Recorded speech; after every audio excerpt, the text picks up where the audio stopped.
Grace Elizabeth speaking. What would you do if God placed someone in your path for just 3 weeks? Someone who could change everything, but their calling was to leave? Let me tell you about Daniel Carter, a widowed pastor who thought his heart would never heal, and Sofia Martinez, a missionary who never imagined God had romance in his plans. This is a story about divine timing, impossible choices, and a 7-year-old boy who spoke his first word in prayer. It was a Thursday afternoon in Austin, Texas, when Sofia Martinez walked up the stone pathway to Daniel Carter's home. She'd been in town for only 2 weeks, visiting her supporting church before departing for a 2-year mission assignment in Kenya. The missions director had asked her to stop by the pastor's house to pick up some supply donations, nothing more. She knocked 3 times, clutching her worn leather Bible against her chest, her dark hair pulled back in a simple braid. She expected a quick handoff, maybe a brief prayer, and then she'd be on her way. What she heard instead made her heart stop. A child's scream pierced through the closed door, raw, anguished, desperate. Then crashing sounds, something shattering. A man's voice, gentle but strained, trying to soothe. More screaming. Sofia's missionary instincts kicked in immediately. She'd worked with traumatized children in Honduras, Guatemala, and Peru. She recognized that sound. That wasn't tantrum. That was panic. That was a child lost in a storm inside his own mind. She didn't knock again. She tried the doorknob, unlocked, and stepped inside.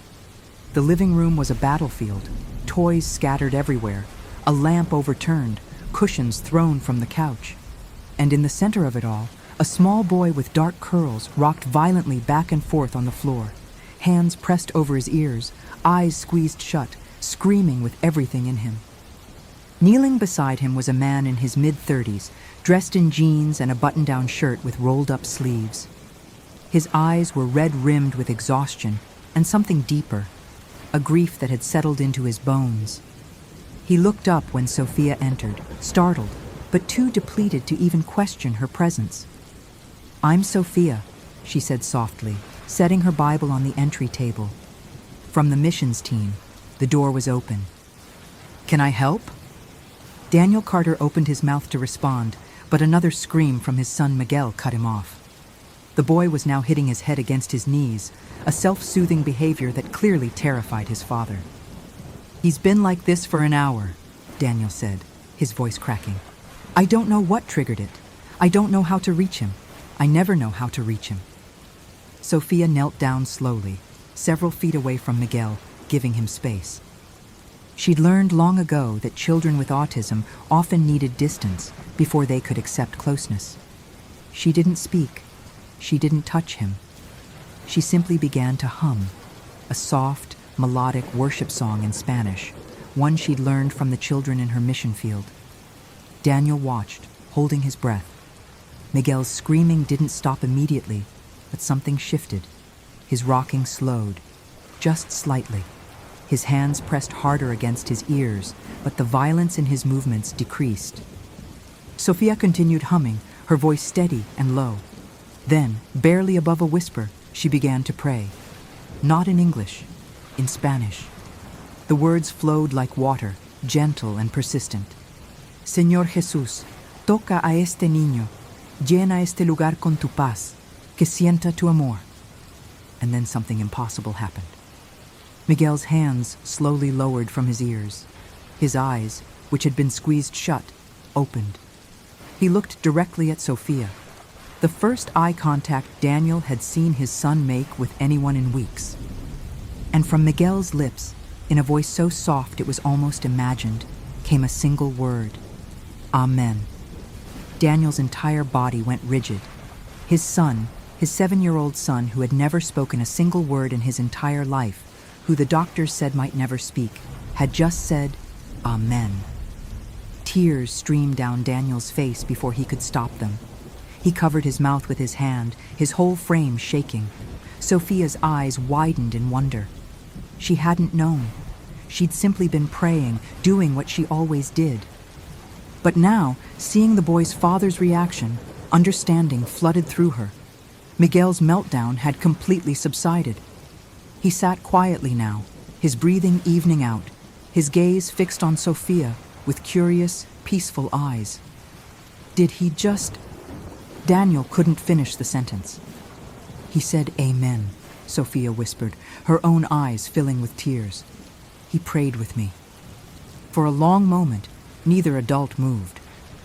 They simply knelt there on opposite sides of this little boy, witnesses to what could only be called a miracle. Finally, Daniel found his voice. He's never spoken. Not once.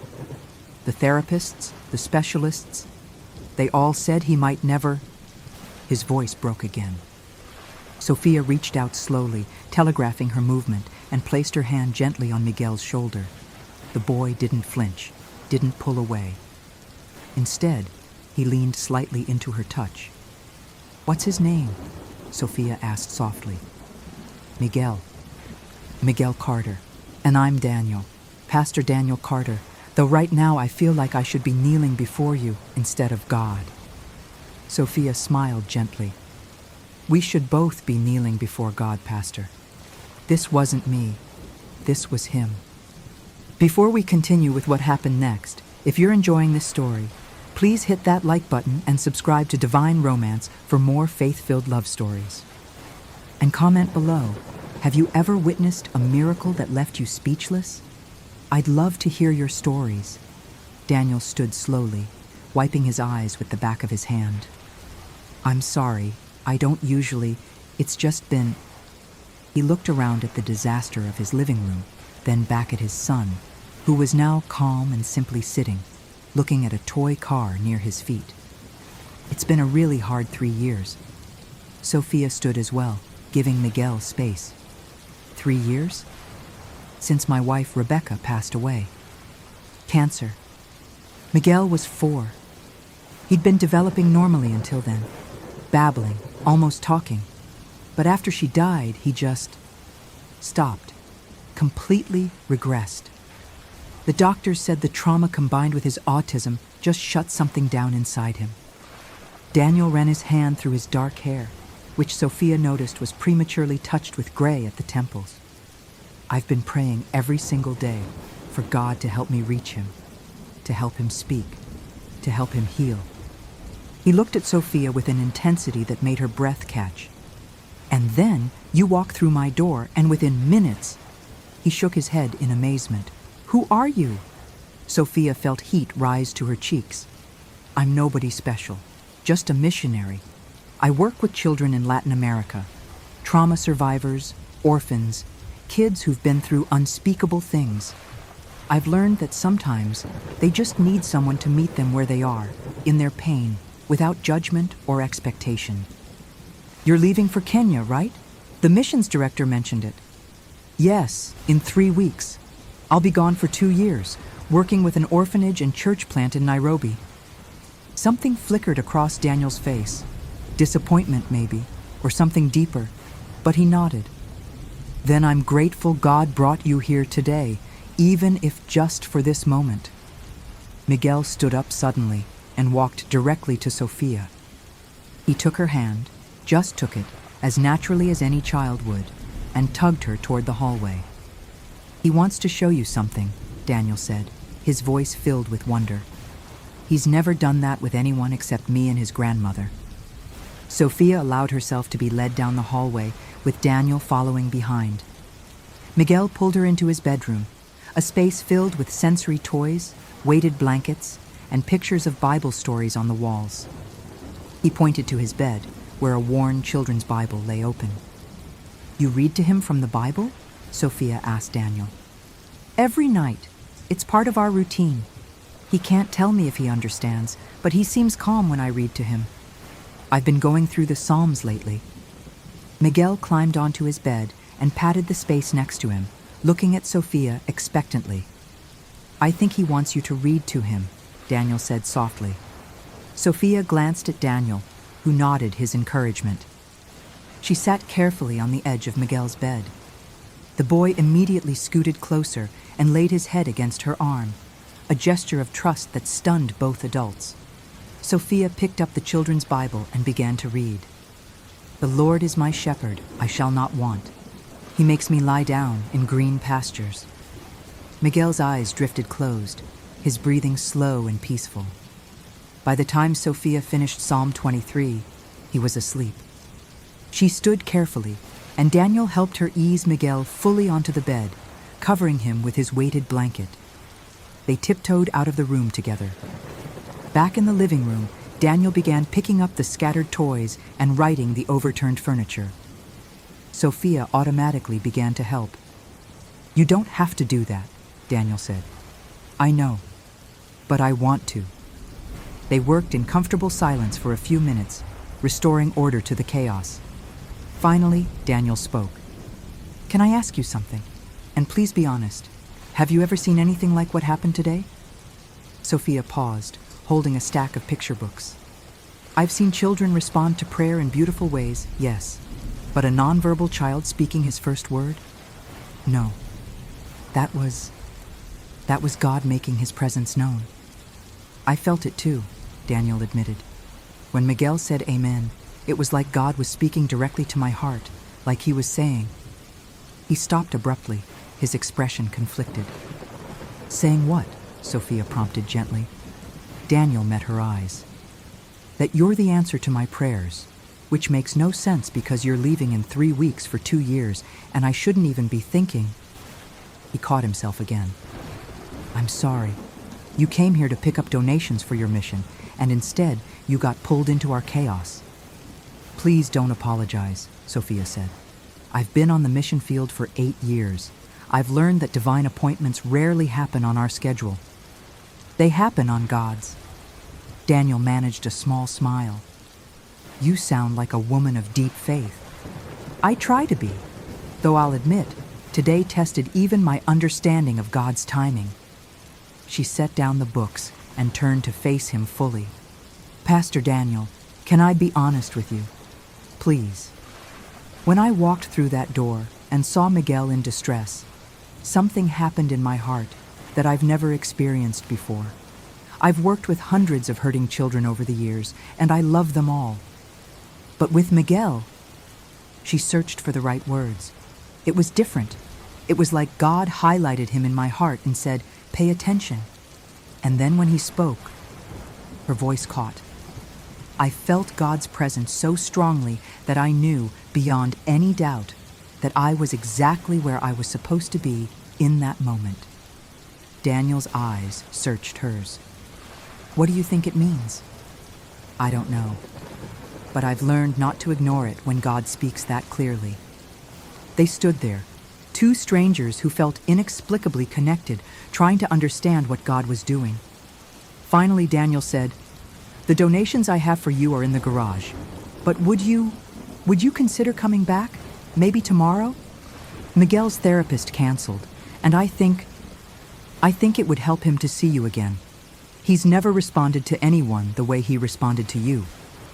Sofia knew she should say no. She had 100 things to do before leaving for Kenya. Fundraising events, final medical clearances, goodbye visits with supporting churches. Her life was already packed to capacity, but when she opened her mouth, what came out was, "What time?" Daniel's face lit up with relief.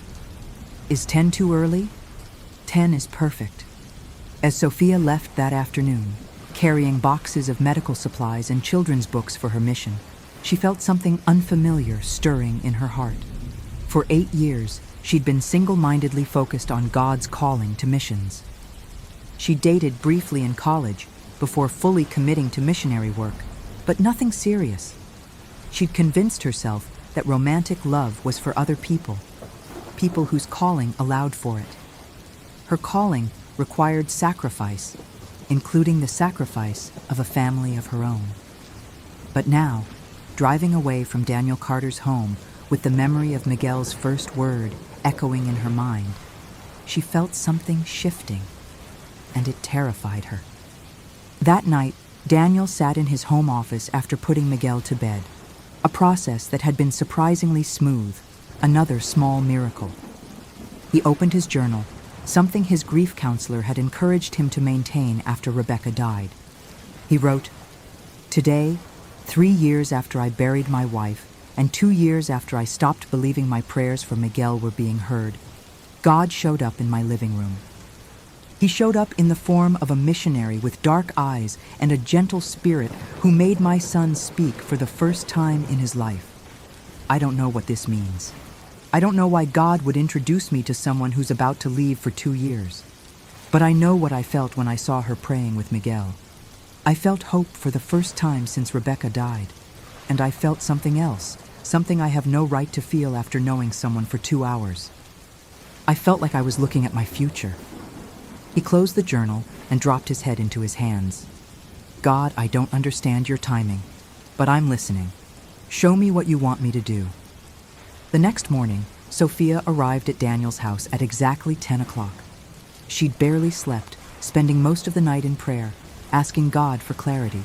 She'd received no clear answer, only a persistent peace about returning. Daniel opened the door with Miguel at his side. The boy's eyes lit up when he saw Sofia, actual joy on his face, an expression Daniel hadn't seen in years. Miguel ran to Sofia and hugged her legs. She knelt down and hugged him back, and over the boy's shoulder, her eyes met Daniel's. Something unspoken passed between them, something neither was quite ready to name. "Come in," Daniel said. "I made coffee, and Miguel has been waiting by the window for the past hour." They spent the morning in Miguel's room, with Sofia reading to him, singing simple worship songs in both English and Spanish, and playing with his sensory toys. Daniel watched from the doorway, marveling at how natural Sofia was with his son, how Miguel responded to her with a trust he'd never shown anyone else. Around noon, something extraordinary happened. Miguel looked up at Sofia and said, clear as day, "Book." Sofia's hands flew to her mouth. Daniel rushed into the room. "Did he just—" "He asked for a book," Sofia whispered, tears streaming down her face. "Miguel, do you want me to read you a book?" Miguel nodded, another breakthrough, and pointed to his Bible. That afternoon, as they sat in the living room while Miguel napped, Daniel said, "I need to tell you something, and I need you to hear my heart behind it." Sofia set down her coffee cup. "I'm listening. When Rebecca was dying, she made me promise her something. She made me promise that I would love again, that I would find someone who could be a mother to Miguel. She said," his voice thickened, "she said that loving someone else wouldn't dishonor her memory. It would honor her by giving our son the complete family she couldn't stay to provide." Sofia's heart pounded. "For 3 years, I couldn't even imagine it," Daniel continued. "The grief was too heavy, and Miguel's needs were too great. I convinced myself that I was done with love, that I'd had my chance, and that was enough for one lifetime." He looked directly at Sofia. "And then yesterday, I watched you pray with my son, and I felt something I thought was dead inside me wake back up." "Daniel!" Sofia started, but he gently interrupted. "I know you're leaving in 3 weeks. I know you have a calling that's taking you halfway around the world. I'm not asking you to change your plans. I'm not asking you for anything except honesty. Did you feel it too?" Sofia closed her eyes, her hands trembling. "Yes, I felt it. And it's been tearing me apart since I left yesterday, because I don't understand what God is doing. My whole life is missions. I was orphaned at 12, raised by missionaries in Mexico, called to full-time ministry at 16. I've never wanted anything else. Romance was never part of the plan. Maybe God's plan is bigger than ours," Daniel said softly. "Or maybe this is a test," Sofia replied, opening her eyes. "Maybe God is testing whether I'll stay faithful to my calling even when feelings arise that could distract me." "Have you asked him?" "I've done nothing but ask him since I met you." "And what has he said?" Sofia stood up and walked to the window, looking out at Daniel's quiet neighborhood. "He keeps giving me peace about being here. With you. With Miguel. But he hasn't told me to cancel Kenya." Daniel stood and moved closer, though he kept respectful distance between them. "Then maybe the answer is to trust him with the timeline. You have 3 weeks here. Let's use them. Let me take you to dinner. Let's talk, pray together, seek God's will together.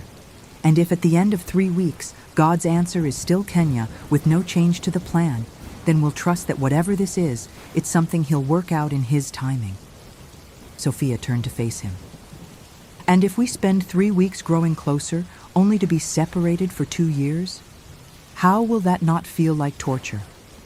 Maybe it will, Daniel admitted.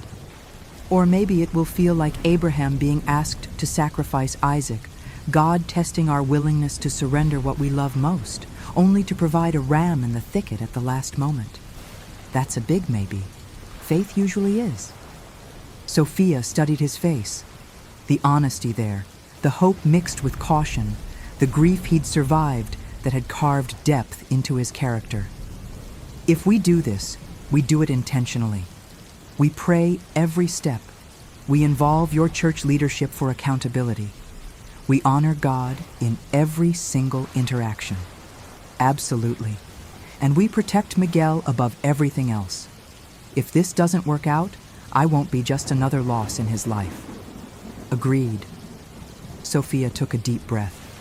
Okay, 3 weeks. Let's see what God does. What God did over the next 3 weeks was weave their lives together in ways that felt both terrifying and inevitable.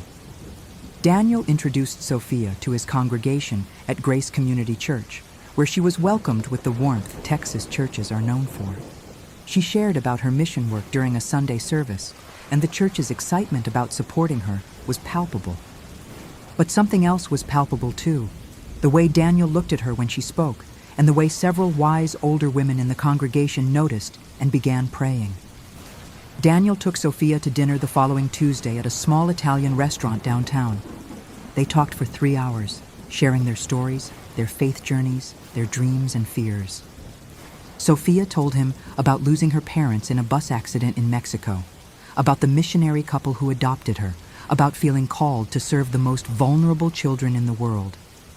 Daniel told her about meeting Rebecca in seminary, about their joy when Miguel was born, about watching cancer steal her piece by piece, about the dark valley of grief he'd walked through. "How did you survive it?" Sofia asked. "I barely did," Daniel admitted. "There were days I didn't want to. But I had Miguel, and I had a promise to Rebecca, and I had a congregation depending on me. So I kept putting one foot in front of the other, kept preaching about a hope I sometimes couldn't feel, kept praying even when heaven felt silent." He paused. "Until yesterday, when heaven wasn't silent anymore, when God spoke through a 7-year-old boy's first word. On their second date, they brought Miguel to the park. Sofia pushed him on the swings while Daniel watched, and when Miguel actually laughed, a sound Daniel had thought he might never hear, Daniel had to turn away to hide his tears. Sofia found him sitting on a bench, shoulders shaking. She sat beside him and took his hand, saying nothing, just being present in his emotion. "I'm sorry," he finally said. "Don't be. Tears are prayers too." He looked at her. "Who taught you that?" "My adoptive mother. She said God collects our tears in a bottle because they're precious to Him." "Your mother sounds like a wise woman." "She was. She died 4 years ago, heart attack in the middle of a village medical clinic in Honduras." Sofia smiled through her own tears. "She died doing what she loved, serving people who needed her. I want to die like that someday." Daniel squeezed her hand. "Let's focus on living first." By the end of the second week, Miguel had said 15 words. His therapist was astounded. His doctors called it unprecedented progress. Daniel called it a miracle. And Sofia was falling in love, though she hadn't admitted it out loud yet. They spent their evenings together at Daniel's house, with Sofia helping Miguel with his therapy exercises, reading to him, teaching him simple worship songs. Daniel would make dinner, and they'd eat together like a family, and afterward, they'd sit on the porch while Miguel played in the yard, and they'd talk about everything and nothing. "Do you ever wonder if you're missing out?" Daniel asked one evening. "By dedicating your life so completely to missions? Missing out on what?" "This.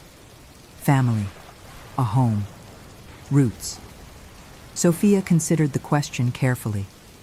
Sometimes, especially lately. But I've also experienced joys that most people never do. I've seen God provide impossible things in impossible situations. I've held orphans who became my own children for a season. I've watched communities transformed by the gospel. That's not missing out. That's abundance. But it's lonely. Yes, she admitted.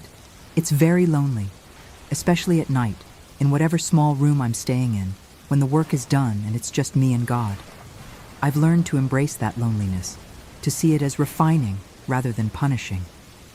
But yes, there are times I've wondered what it would be like to have someone to share the journey with. Daniel was quiet for a moment. Can I tell you something that might be too honest? Please. I've been asking God every day if He's calling you to stay. Not asking Him to change your calling. I would never want that. But asking if maybe, possibly, His plan includes you building a life here, with us, with me and Miguel. Sofia's breath caught. Daniel, I know it's too soon. I know we've only known each other 2 weeks. But I also know what I feel. And I know that Miguel has bonded with you in ways he hasn't bonded with anyone since his mother died. And I know that when I imagine my future, you're in it. So I'm asking God to make His will clear, and I'm asking Him to give you peace about whatever that will is. Sofia stood and walked to the porch railing, gripping it with both hands. I've been asking Him the same thing. And do you know what scares me most? What? That He might actually be asking me to stay, and I'm too afraid to hear it because it would mean abandoning the children in Kenya who need me. It would mean letting down the mission organization that's invested 2 years of preparation into sending me. It would mean rewriting everything I thought I knew about my purpose. Daniel came to stand beside her. Or maybe it would mean discovering that your purpose is bigger than you thought. That maybe God's been preparing you to be a mother to one very specific child, and a partner to one very specific man, and that the work you were meant to do is right here. Or maybe I'm supposed to go to Kenya, and you're supposed to wait, and we're supposed to trust that if this is real, it will survive 2 years apart. Could you do that? Daniel asked. Could you leave, knowing what's here? Before Sofia could answer, Miguel ran up to the porch, clutching a dandelion.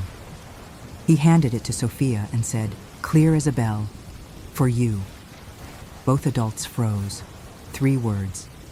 Miguel had just spoken 3 words in sequence. Sofia knelt down and took the flower, tears filling her eyes. Thank you, sweet boy. It's beautiful. Miguel wrapped his arms around her neck and whispered into her ear, stay. Sofia's entire body began to shake. She looked up at Daniel, whose face had gone pale. Did he just... Daniel couldn't finish. Miguel pulled back and looked seriously at Sofia. Stay, he repeated, louder this time. Sofia gathered the boy into her arms and sobbed into his hair. Over his shoulder, she met Daniel's eyes, and in that moment, they both knew. This was God's answer. This was the ram in the thicket, the provision at the last moment, the miracle they'd been praying for. That night, after Miguel was asleep, Daniel and Sofia sat in his living room, facing the biggest decision of their lives. I need to hear you say it, Daniel said. I need to hear what your heart is telling you, separate from what Miguel said, separate from what I want. What is God telling you? Sofia was quiet for a long time, her hands folded in her lap. When she finally spoke, her voice was steady. He's telling me that sometimes the mission field isn't across an ocean. Sometimes it's across the dinner table. He's telling me that I've been running from the pain of losing my parents, running from the fear of losing someone else I love, hiding behind ministry work because it felt safer than vulnerability. And he's telling me that it's time to stop running, that it's time to trust him enough to risk my heart. She looked at Daniel with tears streaming down her face. He's telling me that you and Miguel are my mission now. that the orphan he wants me to mother is right here, sleeping in that bedroom, that the partner he's been preparing me for is sitting right in front of me. Daniel moved closer, taking both her hands in his. Are you sure? Because once you say yes, once you cancel Kenya, there's no going back. I don't want you to wake up in 6 months with regret. The only thing I would regret is walking away from what God is clearly doing here, Sofia said firmly. I've been in ministry long enough to recognize his voice, and he's speaking so loudly right now that I'd have to be deaf to miss it. So you'll stay? I'll stay. I'll call the mission organization tomorrow. I'll talk to my supporting churches. I'll figure out the logistics. But yes, Daniel Carter, I'm staying. Daniel closed his eyes, overcome with emotion. Thank you, God, he whispered. Thank you. They sat there in the quiet of his living room, holding hands, hearts full, knowing that they were standing at the beginning of something beautiful and terrifying and absolutely ordained by God. We should do this right, Daniel said. Court properly, with accountability and wisdom and no rushing. I want to honor you, and I want to honor God in how we build this relationship. Agreed, Sofia said. We have time now, all the time in the world. The next morning, Sofia made the hardest phone call of her life. The director of the mission organization was disappointed but gracious, understanding that God's calling sometimes takes unexpected turns. Her supporting churches were surprised but supportive, several of them admitting they'd been praying about her loneliness on the field. And when Grace Community Church heard that Sofia had decided to stay, that she'd accepted a position as the children's ministry director and would be building a life in Austin, the celebration was immediate and joyful. Over the next 6 months, Daniel and Sofia's relationship deepened in healthy, intentional ways. They attended premarital counseling, even though they weren't engaged yet, wanting to build on a foundation stronger than feelings. They served together in ministry, discovering that their gifts complemented each other perfectly. His teaching and leadership paired with her hands-on compassion and cross-cultural sensitivity. And Miguel continued to blossom. Under Sofia's patient care and consistent presence, he went from 15 words to full sentences, from avoiding eye contact to seeking connection, from meltdowns to manageable moments. His therapist called it the most remarkable progress they'd ever witnessed.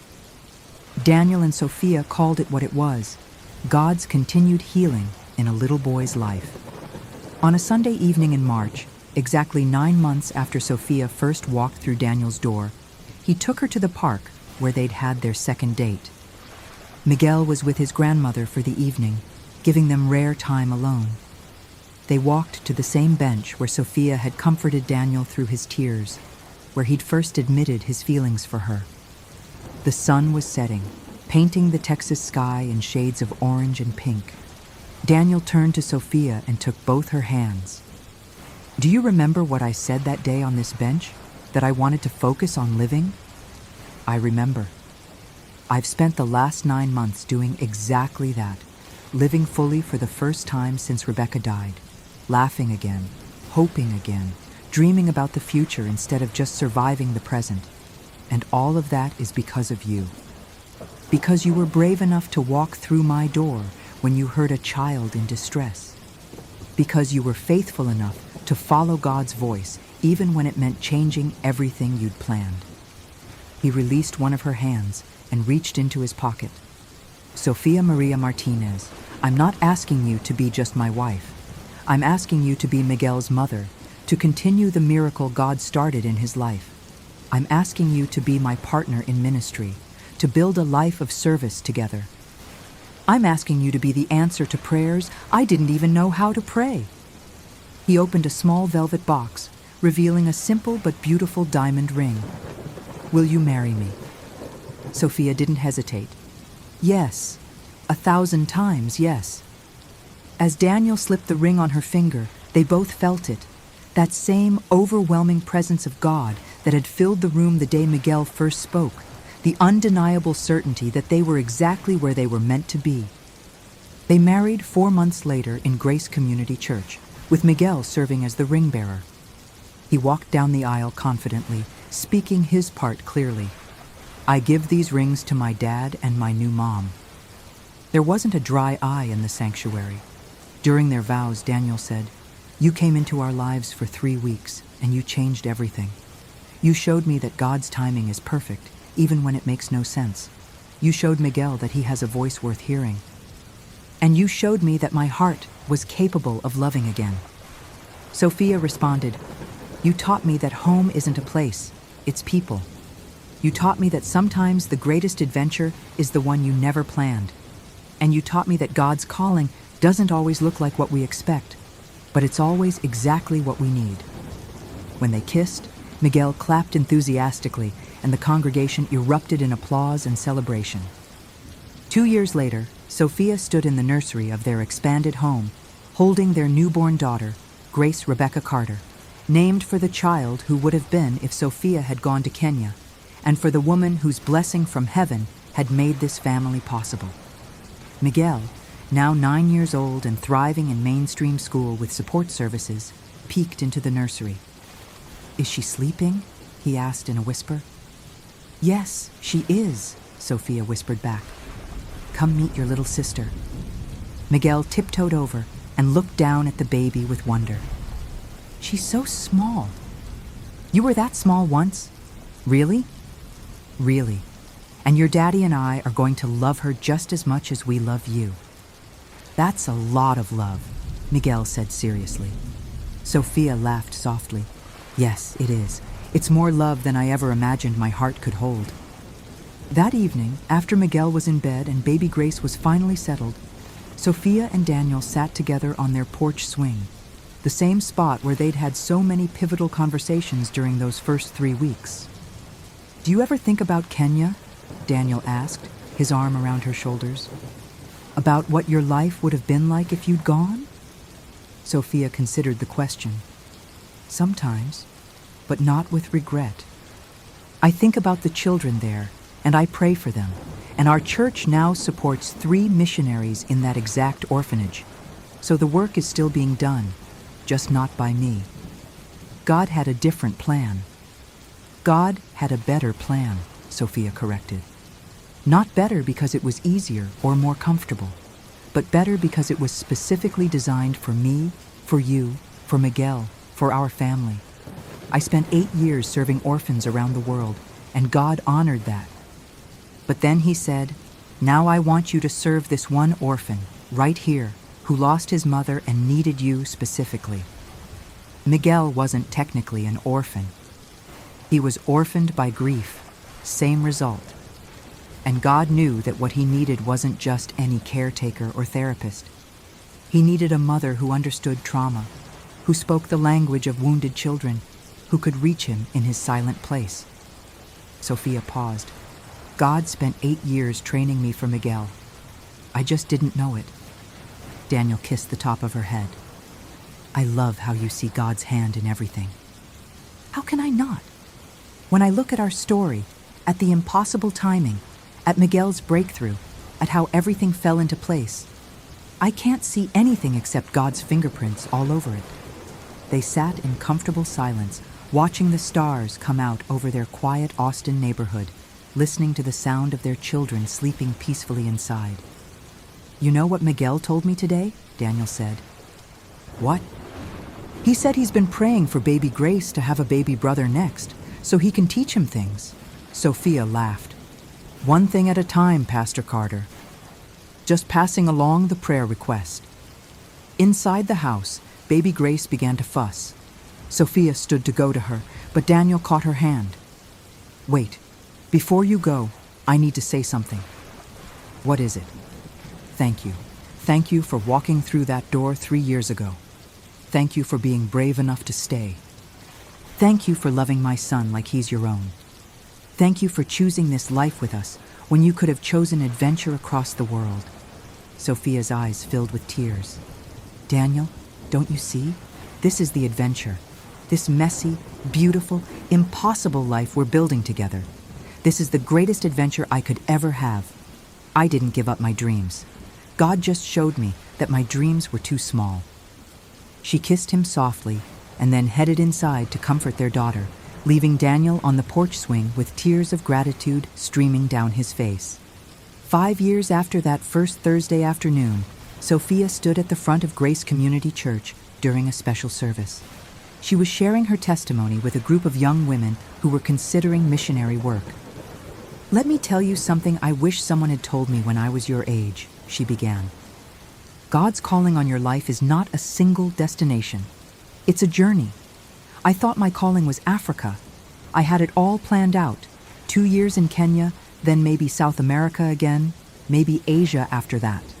I saw my entire life mapped out in mission fields and orphanages and airplane tickets." She paused, looking out at the eager young faces. "And then God laughed at my plans and said, 'I have something better.' He brought me to a house on a Thursday afternoon where a little boy was having a meltdown, and he whispered to my heart, 'This is your mission field now.'" One of the young women raised her hand. "But weren't you scared? Scared of giving up your plans?"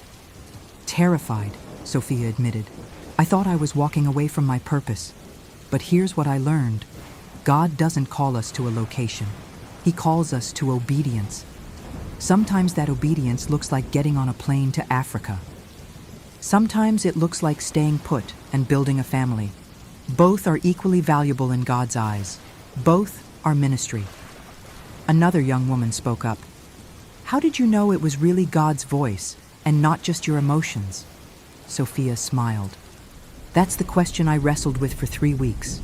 And here's what I finally understood. God confirmed his direction in multiple ways. Through his word, through prayer, through wise counsel from my church leaders, through open and closed doors, and through supernatural peace that made no logical sense. When all of those things align, you can trust that it's God speaking." She glanced at the back of the sanctuary, where Daniel stood with Miguel and Grace, watching her. "And sometimes he speaks through a 7-year-old boy who says his first word in prayer. That tends to make things pretty clear." The room erupted in knowing laughter. After the service, a young woman named Emma approached Sofia privately. "Can I ask you something personal?" "Of course. Do you ever regret it? Not going to Kenya? Not doing what you'd planned your whole life to do?"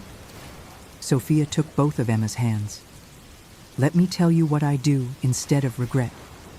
Every morning when I wake up, I see my husband, a man who was drowning in grief and is now thriving in joy. I see my son Miguel, who went from nonverbal to giving speeches at school about overcoming challenges. I see my daughter Grace, who wouldn't exist if I'd gotten on that plane. I see the children's ministry at this church that's grown from 20 kids to over 200. I see mission teams that we've sent out to serve in places I was supposed to go myself." She smiled through tears. "And then I thank God that he loved me enough to redirect me. That he saw what I couldn't see, that the greatest impact I could make wasn't across the ocean, but across the dinner table. So no, Emma, I don't regret it. Not for a single second." That night at home, after Miguel had finished his homework and Grace was practicing her letters, the whole family gathered in the living room for their nightly devotional time, a tradition Sofia and Daniel had established early in their marriage. Tonight, it was Miguel's turn to read the scripture. At 9 years old, reading didn't come easily to him, but he persevered with the same determination he'd shown in learning to speak. Proverbs 19:21, he read carefully. "Many are the plans in a person's heart, but it is the Lord's purpose that prevails." "That's perfect, Miguel," Daniel said. "What do you think that verse means?" Miguel thought for a moment. "It means God's plans are better than our plans, like when Mom was going to go far away, but God's plan was for her to stay with us." "Exactly right, buddy," Sofia said, pulling him close. "God's plan was so much better than mine." "Will God change my plans too?" Grace asked, her 5-year-old face serious. "Maybe," Daniel answered. "God might ask you to do something different than what you expect. But if he does, it will always be because he has something better for you. Like he gave us Mom when we needed her," Miguel added. "Just like that. Daniel confirmed. After prayers and bedtime routines, after Miguel and Grace were tucked in and sleeping peacefully, Daniel and Sofia returned to their favorite spot, the porch swing, where so much of their story had unfolded. "Do you remember what you said to me that first week?" Daniel asked. "When I asked if you could leave, knowing what was here?" "I remember. You asked if I could do it, and Miguel interrupted before I could answer." "So, what would your answer have been, if Miguel hadn't said anything?" Sofia was quiet for a long moment, thinking back to that version of herself, the woman who'd been so certain of her path, so committed to her plans, so afraid of deviating from what she thought God wanted. Honestly, I think I would have said yes. I think I would have gotten on that plane, convinced that staying would be disobedience. I would have cried the whole flight, and I would have served faithfully in Kenya, and I would have spent 2 years wondering what might have been. And then I would have come back, and you probably would have moved on, and Miguel would have been doing better, but not thriving like he is now, and we would have both spent the rest of our lives wondering if we'd missed something. Daniel pulled her closer. God saved us from that timeline. He did, through a 7-year-old prophet who spoke truth into both our hearts. They sat together in the peace of their ordinary, extraordinary life, listening to the sounds of their neighborhood settling in for the night, feeling the presence of God as surely as they'd felt it that first afternoon. "You know what the best part is?" Sofia said softly. "What's that?" "We get to do this every day. We don't have to squeeze our love into furloughs and video calls and 2-year separations. We get to wake up together, serve together, raise our babies together, grow old together. We get the daily miracle of presence." "The daily miracle of presence," Daniel repeated. "I like that. It's what I missed most on the mission field, not having someone to share the small moments with. The morning coffee, the bedtime prayers, the ordinary Tuesdays, those are the moments that make a life. And now you have them. Now we have them. All of us together, exactly as God intended."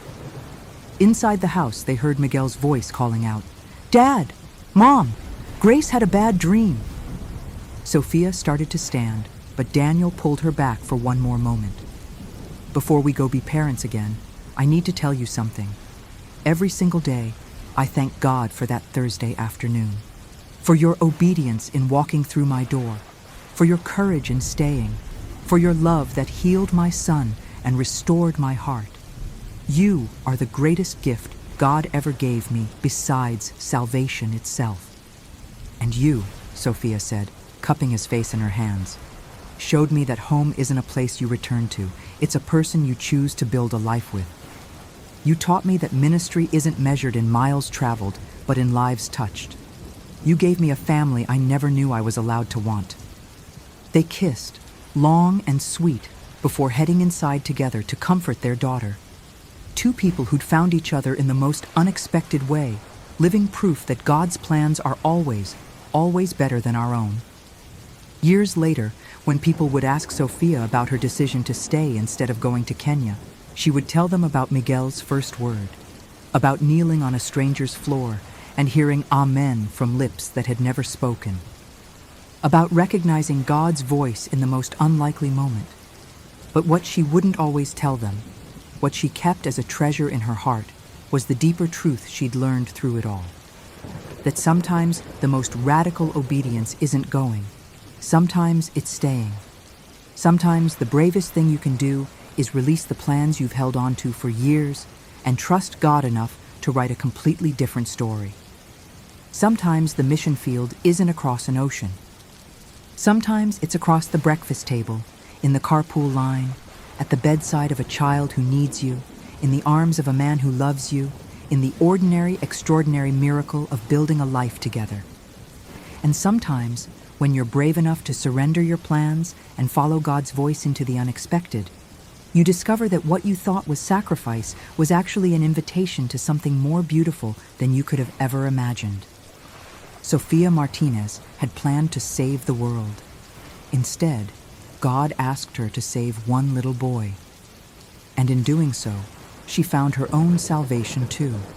Not the spiritual kind, which she'd found years before, but the human kind. The kind that comes from being fully known and fully loved.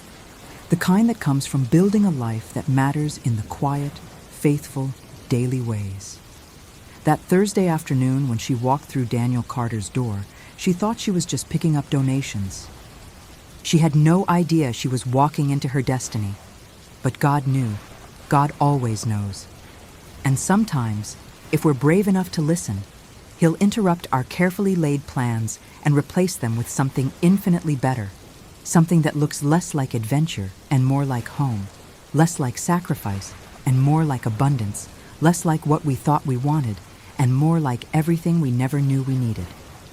This is the story of Sofia and Daniel, Miguel and Grace, and the Thursday afternoon that changed everything. This is the story of what happens when God shows up in your living room, speaks through a child's first word, and rewrites your entire future in a single moment. This is the story of divine timing, impossible choices, and a love that honored God from the very beginning. If this story touched your heart today, I pray it reminded you of something important. God's plans for you are better than anything you could plan for yourself. Trust Him with your timeline. Trust Him with your dreams. Trust Him even when He asks you to change direction completely. Because sometimes the greatest adventure isn't the one you planned. Sometimes it's the one God planned for you all along. Share this story with someone who needs to hear that it's okay to change course when God redirects, that staying can be just as brave as going, and that the best love stories are the ones written by the author of love Himself.